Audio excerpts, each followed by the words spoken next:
My name is Carol Miriam Anshien. My Hebrew name is Tsura Miriam. I grew up in the Bronx, New York. I lived in Queens for 3 years, and I've lived on the Upper West Side of Manhattan for all the rest of my life.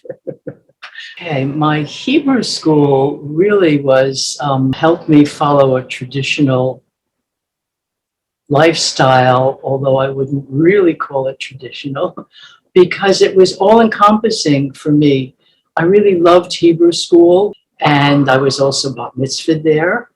I was the first bat mitzvah in the synagogue. The bat mitzvah was the turning point for more girls to be bat mitzvah after I was, although it was on a Friday night. It gave me the courage and the strength to stand up for things that I believed in later years. Gave me a sense of leadership, a sense of community, a sense of I can do this. Girls can do this. Women can do this. Gave me my feminism at some level. Like many young people, I think, the era of doubt, is there a God? Isn't there a God?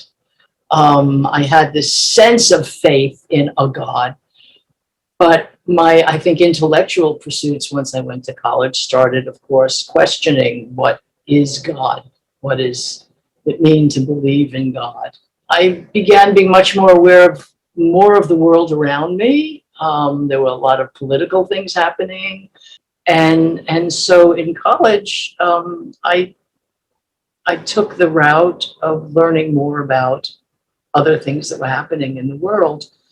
I was able to be part of a Jewish organization which was dealing with a lot of different issues that I cared about at the time, and to bring me back to a studying and an understanding of that dealing with all of these issues of social justice were Jewish issues, and learning where in the texts we were grounded in finding equality for feminism, for women. But then I found through them that there was the growing feminist Judaism, and that I was, through them, I also got back to going to Friday night Shabbat, Kabbalat Shabbats. And actually it happened when my brother died. I started going to morning minyan, which I'd never done in my whole life. There was one morning when the person who was supposed to lead that morning didn't show up. And one of the men turned to me and said, "Okay, you do it." And I did.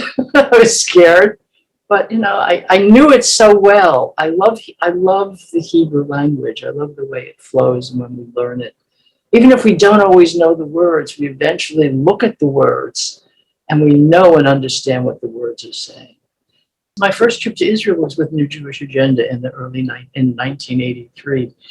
And on that trip, there were some incredible people who were women who were on that trip. And there was one night when 4 of us decided that we would go to the Kotel at midnight. We went out to dinner and went to the Kotel at midnight. You can't do that today, I don't think.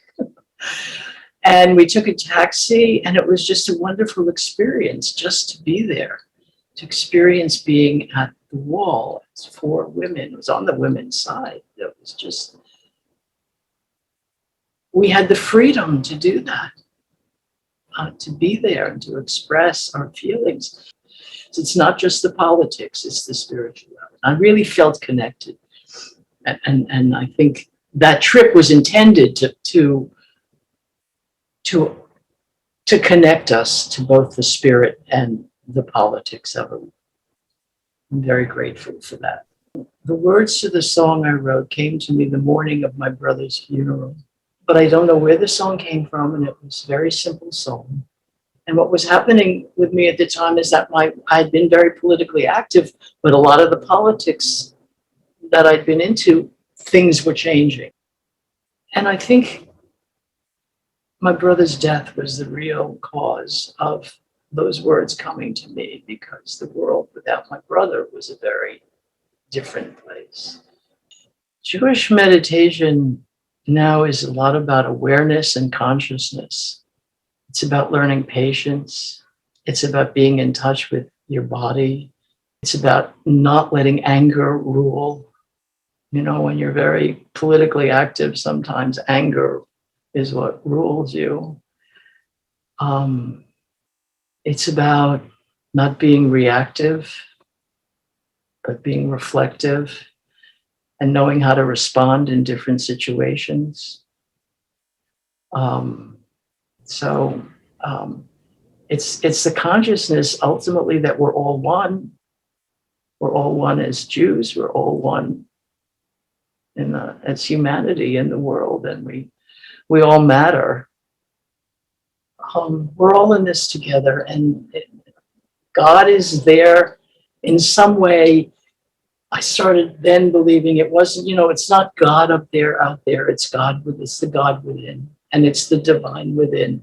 And it's that belief of having that in me, that divinity in me, and it's a mystery. Still, we never completely understand it, but it's that sense of having that divinity within me that always keeps me going.